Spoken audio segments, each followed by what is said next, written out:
All right, okay. So, keep pretty chilled. I just want to, the idea behind these videos is, or these vlogs, is that your expertise, like I said before, is in some way applicable to someone either starting their fitness journey or our long-term members who are maybe stalling in progress, or someone who's, you know, maybe kind of getting into the CrossFit side of things or some sort of functional fitness side of things. Really anything that's applicable to our members. Obviously, before we get into that, do you mind giving a little bit of, I suppose, introduction into you, background on what you do, and then we can kind of crack on with that sort of thing? Yeah, man, let's do that. Give us a tiny faraway microphone. So I'm just going to look at you. I'm going to ignore the camera if that works for you. Yeah. Mate, you know I'm Chris. I know you, and I know this setup through the volunteering I do at Canterbury at the rugby club, where I'm the sort of first team mental skills coach. Doing a bit of work in the pre-season at the moment, so with the coaches, with the players, about setting the right environment, and then when we transition into the season, it'll be much more about kind of helping the guys with their individual sort of behavioural targets, how they turn it up, how they handle pressure, things like that. So, and I pretty much do that for a job as well. I own a business called Performance Edge that does a very similar thing, but a bit more broadly, with a few other things in our back pocket in business and sport. So, yeah, that do you? Sweet. Perfect. It's passing this over across. It's the highest budget. Okay, sweet. So, I suppose, like, I'm coming at this from a selfish aspect as well, in terms of me being able to pick your brains and me being someone who's, you know, I'm obsessed with most aspects of fitness, right? But I think for our members, it might be a nice way to start in terms of, well, let's go before our members. Most people who I think would gain the most benefit from your knowledge are those who haven't yet stepped into the gym, if that makes sense. So I suppose, what can you contribute with regards to your skill set and your knowledge in terms of making the decision to go and, you know, well, firstly, why is it people make the decision to go into the gym, or why not? And how would you maybe use your toolbox to be able to help them make that decision, I guess? Yeah, that makes sense. Right, so I think I'll probably get them to start at the end. So where do you want to get to? Like, what's the kind of the end state? And paint a very vivid picture of that. So, going to the gym isn't a thing to do by itself. You do it because you want to compete, whether it was rugby or CrossFit. You've got a goal at the end of it, right? A lot of people I'll just go to the gym. Like, that's an end state in itself. It's not really. Like, set a goal at the end of it, and whether that's competing, whether that's playing a sport, whether that's something a bit less, I'm trying to think what the phrase is, whether you've got like a kind of a lifestyle goal that goes with it. There's a reason you want to do it, right? Work out what that reason is first. Paint yourself a really vivid picture of that. It might be I want to be healthier. Certainly a lot of people, say older people, like my age plus, kind of mid-30s onwards, start to think about, how do I future-proof myself? How do I make sure that I can play with my kids in the way that I want to play with you? I'm not getting puffed out, kicking a football around. Find a goal like that really matters to you. Paint a picture. And then once that's in your head, then taking a step over the threshold into the gym is a little bit easier. So I think that for me is a big part of it. I think I do a lot of it in work, and we're doing a bit of it out here with the boys. It's expectation management is probably the next thing. Like, people like quick results. Society is pointed towards things happening quite fast at the minute. You can order something on the internet, it arrives the day after, and like socially we're conditioned for quick hits, quick fixes. Like nothing in here is that quick. So managing your own expectation about what you're going to be able to do straight away, and kind of the steps that you're going to have to go through to get you there, is probably like the first place I'd start. And it sounds really negative, right? But you paint a really positive goal, and then it's about just understanding where you're at. If I could put it in a sentence, expectation management is about just knowing where you are and knowing where you're probably going to go to next. Right? It's going to take time, it's going to take effort, but once you've got a good goal, you can commit to that effort, right? You can lean into that pressure. But answer your question? Thanks. Yeah. So I suppose leading on from that, then the having that kind of end goal in sight, but then also enjoying the process, kind of, if you like, if you're going to be kind of cliche about it. But for everyone, there's going to be a point where life happens, and that maybe goal comes out of sight, or there's like a stalling point. What we find with a lot of people who start with our members, and all the time in the gym, the biggest step you're ever going to take with regards to progress is going from nothing to something. There's never a bigger step than going from nothing to something. So naturally, we do 12-week blocks of programming here. So naturally, in that first 12 weeks, someone sees massive progress. And then the cruel thing about being in the gym is the longer you go to the gym, the slower your progress is. And that can be frustrating, right? Not, like, understandably, right? So I suppose what I would ask is, what way would you approach dealing with those sort of speed bumps when you get to them? And as you maybe your progress maybe stalls a little bit, or as you kind of come to some sort of life event that maybe, takes your focus off that end goal that you visualized, how do you get around that? Great question. And it's unavoidable, right? The little, we talk about like potholes on the road, like there are always potholes on the road. If you're going on a journey somewhere, it's good to understand if they're like really big ones that like your car's going to fall into and it's just going to end the journey, or whether they're like bumps that make it a bit uncomfortable. Because lots of life events that get in the way of stuff like training, that get in the way of kind of moving on down towards your fitness goals or whatever those goals are, can feel very big in the moment, but in reality they're something that you'll ride out and you'll get past. So trying to keep some perspective, I think when things knock you back and when things try and push you off path is part of it. What else do I think? It's such a good question. I'm wrestling with it. I'm going to try and think inside though. I normally vocalise it when it becomes a right old mess.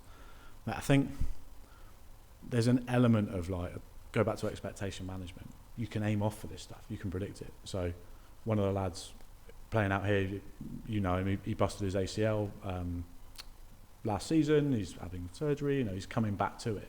He's got a 14-month recovery back to playing rugby. And we're doing some work now, and we're trying to highlight, well, the bits that are going to knock you off course at some point could be these things. Do you know what I mean? You can predict quite a lot of it. You can't predict when it's going to come. You can't necessarily stop it coming. You can't control that bit. But if you've got half an eye on what could happen, what are the sorts of things that are going to knock you off pace? If you're really motivated by seeing visible goals, we can start to predict the point at which you're going to see less of those, right? Because you're already pretty thick. Using gym language there. Nailed it.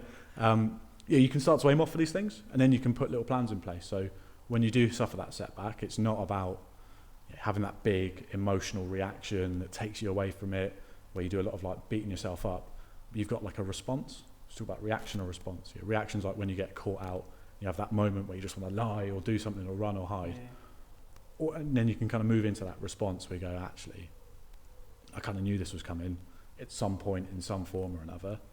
I've got 2 or 3 things I can do at this point, and maybe I'm going to miss a couple of weeks. Maybe I'm going to struggle to keep myself motivated, but I've still got my end point in time.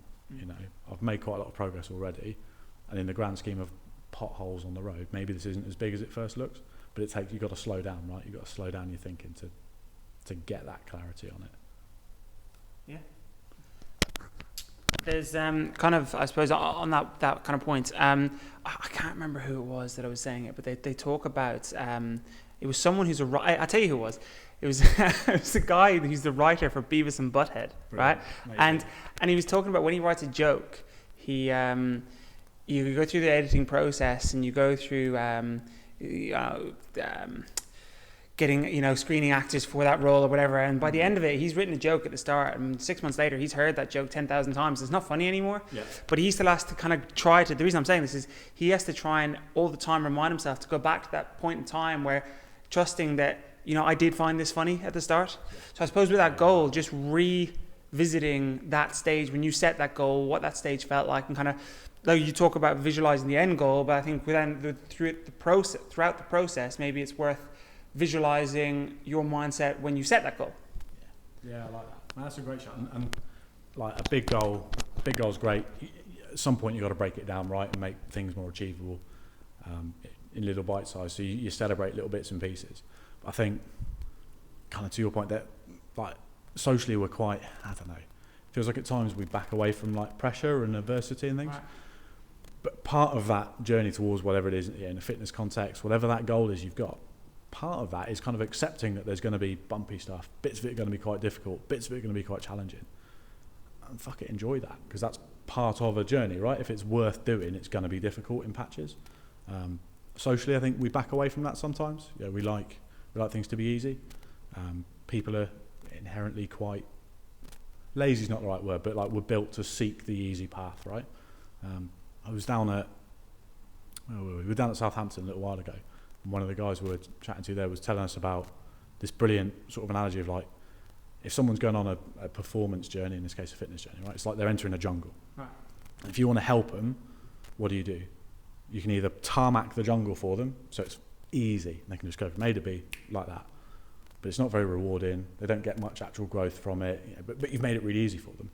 Or you can equip them with the tools, machetes, navigation, compasses, maps, and you can set them on a journey, and like you can equip them to deal with it. You can equip them to kind of lean into the challenge. And I think that's a nice differentiation. Like, it's the end goal is important. To get to the end goal, you're going to have to work at some point. You're going to have to be uncomfortable at various points in time, but that's kind of makes it worth it, right? If you approach that in the right way, if you lean into those high pressure moments, those tricky bits. You know, I've had a setback. Well, I can either sit around and be sad about having had a setback, or I can process that emotion as quickly as I can and do something about it and get back to it. Yeah, it's like kind of it's that, you know, getting back on the horse kind of mentality, I guess. Yeah. One thing. So at the moment, I'm doing my placement for physio, right? And within the course physiotherapy, there's a lot of talk, a lot of kind of rhetoric around treating the person as opposed to just the issue, right? And our members, they're not elite athletes. Like, we have some people who are, you know, top level athletes and stuff, but generally the members that we want in this gym are people who want to get that competitive edge from their training, right? But that comes with also with the boys, because Canterbury's semi-professional rugby club. Most of their life isn't training, right? Most of their life is their work, their home life, their sleep, whatever, right?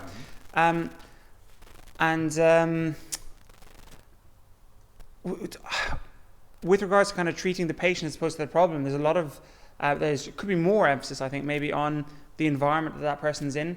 Like, if someone comes in with chronic low back pain and, you know, neck pain and knee pain or whatever, and they are on minimum wage and they're in a cramped house with 2 different families and 3 generations of this family, and because of that they can't get down the street to go for walks, they can't get their own time, that if you took that person with all the exact same physiological issues and you plop them on a beach in Spain with a little bit of money and, you know, and 2 or 3 family members in space and, you know, emotional support, whatever, those physiological issues would probably be, to an extent, working themselves out because of the environment they're in. So I suppose the question I'm asking is, what advice would you give to someone within reason to be able to change or enhance their life outside of training, to be able to impact the end goal that they visualize, like you talked about,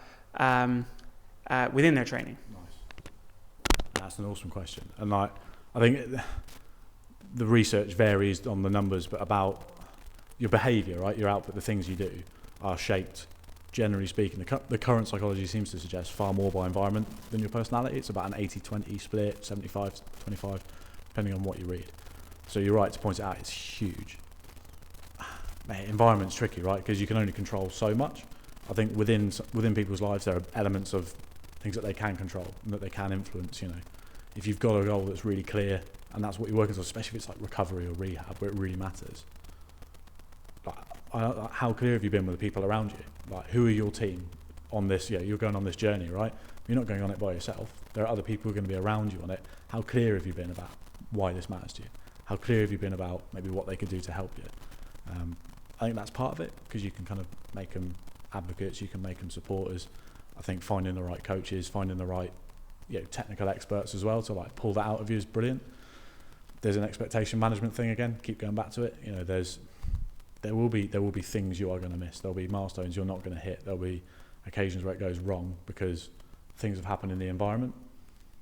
You can either be like a bit of a passive party in that, or you can be quite good at accepting it and moving past it. And we did a bit of work last season with the boys about how quickly can you accept something that's gone wrong on a pitch and just move past it onto the next thing, because there's a lot of power in that. There's a lot of, you know, positive steps forward come off the back of that.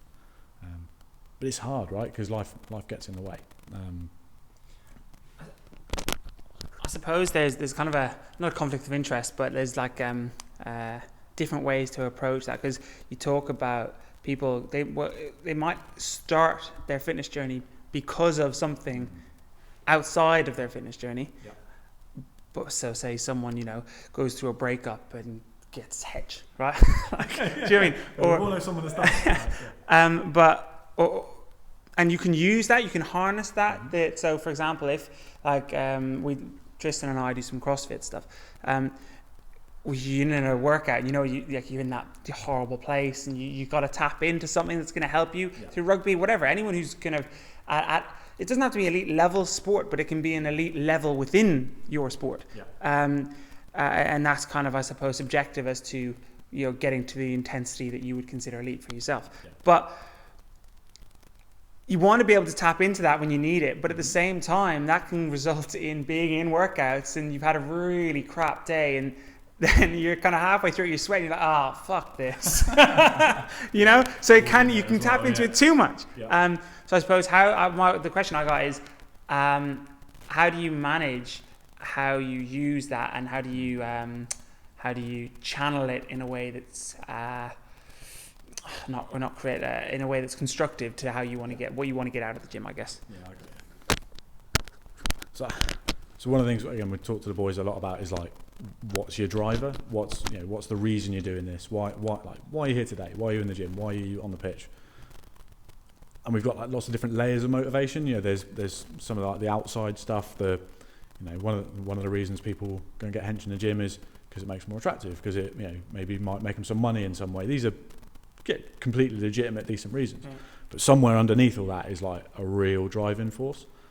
And I suppose you can tap into different things at different times, right? If you're in a bit of a hole and you need some proper motivation, I can picture some of the boys last season, when we're down and it's backs against the wall, and like, we can either roll over and capitulate, or you've got to go deep inside and find something that really fucking matters to you and get a hold of it. That's what that's the really powerful motivating bit, but you don't want to use that all the time. I think with regards that you talk about that moment where you just drop weights and I've had enough today. I go back to expectation management because I think it's so big. Do you expect it is reasonable for you or any of your people to like turn up at the gym and every single time they come here be at 100%? Of course not, because life gets in the way, because there's other stuff going on. They might not have slept very well because the kids have kept them up all night. I can attest to that one. Like, there's loads of things that get in the way, and they might turn up here 70%. And that's fine. That's cool. That's part of this process. Recognise that you've only got 60, 70% to give today, but then give all of that. There's one of the guys spent a bit of time working with, works in baseball. He's got a model around that, and it's just like, if you turn up and give everything you've got, not everything, wholesale. You cannot give 100% yourself all the time. But if you've only got 60% in the tank, well, give that 60% in the tank, and that's good enough, right? And then accept it, move past it, and try and turn up next time with 70% in the tank. Try and turn up the time after with 80. So you can. It's not letting yourself off the hook, because you still need to work hard. You still need to be focused. But there's definitely a thing about accepting that I'm not going to be at my best every day. I can still do something. I don't need to be at my best every day in order to go work out. If you wait for the perfect conditions, do you know what I mean? Like, I'm only going to work out when I feel brilliant, when I've slept really well, I'm super hydrated, when I'm not very stressed, when life is nice and calm. You'll never work out. You might work out once in a blue moon. You know what I mean? Like, yeah.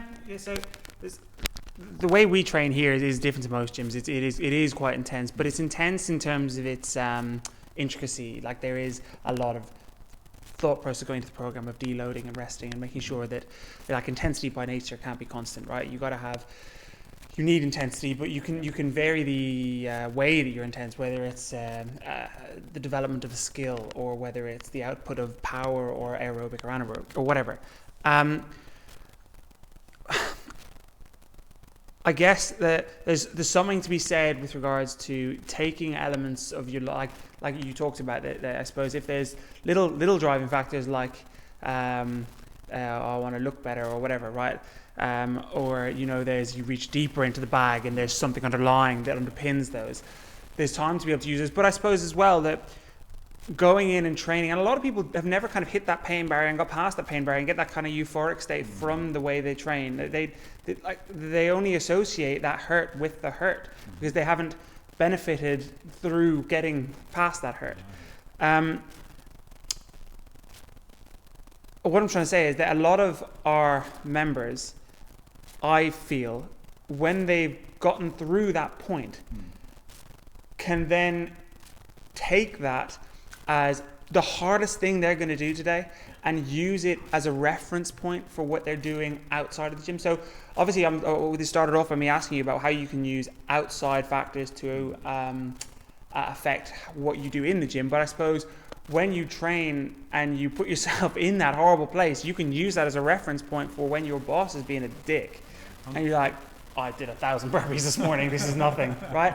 But if your boss is being a dick, it is the worst thing that's happened to you and you haven't got a reference of that, ridiculous session you did in the morning, well, then it is the worst thing that's happened to you, and that's its own kind of metric, I guess. Sorry, I'm going a little bit off topic, but on that, how would you, because I know you work in sport and in business, and I imagine there's quite a bit of crossover because you get that competitive edge from both, but what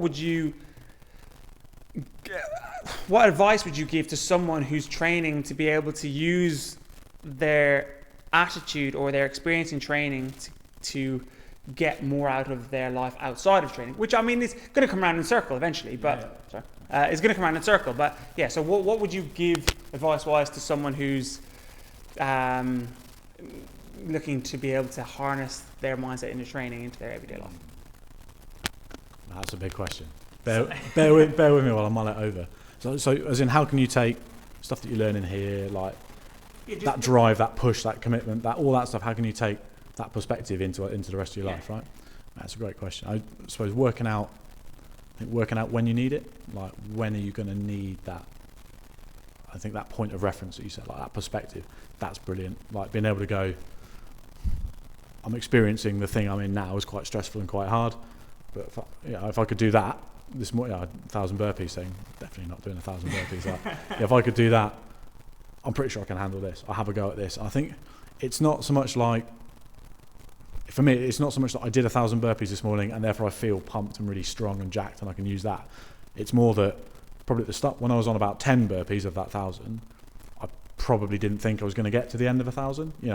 I was probably looking for an excuse to not do it. Maybe my knee's starting to hurt a bit and I'm going to not do it. And if they've stuck with it and committed with it, if they've leaned into that moment, rather than leaning out, I can either lean out and try and get away from it, or I can lean in and just commit to it. I think that's the bit you can take out and be like, well, I did it there. What's the difference here? Well, I'm not doing physical activity in the office, but I'm still faced with a thing that doesn't feel like I can do right now, that looks quite intimidating, exactly like that other situation did. Well, what was the best way for me to deal with it? I leant into it and I really committed to it. Well, there you go. Do the same thing in that environment and you're away. That's, I think, put it in a nutshell, that's quite cool. So to wrap it up, I guess, how would you encapsulate everything we talked about? I know it's a difficult thing, but if you were to give, they're kind of talking about visualizing, talking about using the gym as a tool, using the mindset in the gym as a tool for life, using experiences in life to get more out of your training.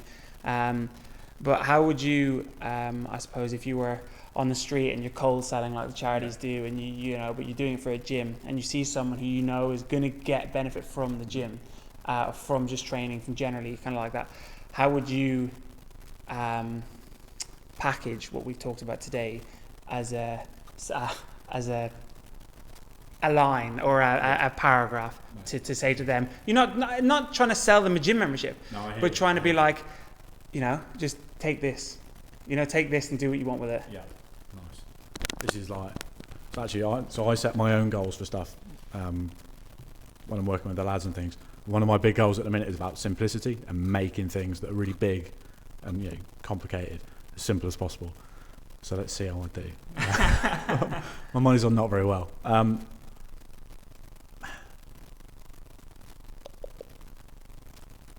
think the gym environment can create like quite unique experiences, quite unique reference points, quite unique, frames about difference, this moment and that moment. I think it encourages you to set goals. I think it encourages you to set expectations. And if the environment in the gym is encouraging you to do all those things, those are skills, right, that you can build and you can develop alongside getting fitter, alongside getting more powerful, alongside getting stronger. Getting fitter, powerful, and stronger are useful, but those other skills, right, those mindset skills, those little frames of reference, those little ways of dealing with pressure, that attitude that it creates, that's the bit that you take out into wider life with you. I think so. While you're training your body, if the setting's right and the gym's right and the people are right, you're also training your mind. You're starting to condition yourself to see the world in a slightly different way. And I think that's probably the line I'd use. It's like, if you're doing it right, you'll condition yourself to approach problems and see things in a different way. I like it. Nice. Thank you very much. Stick it on the poster.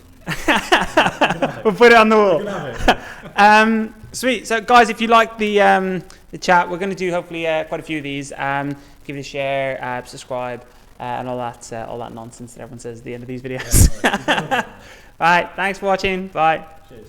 Thanks for having me as well, mate. Thanks very much for having me. Good. How was that, mate?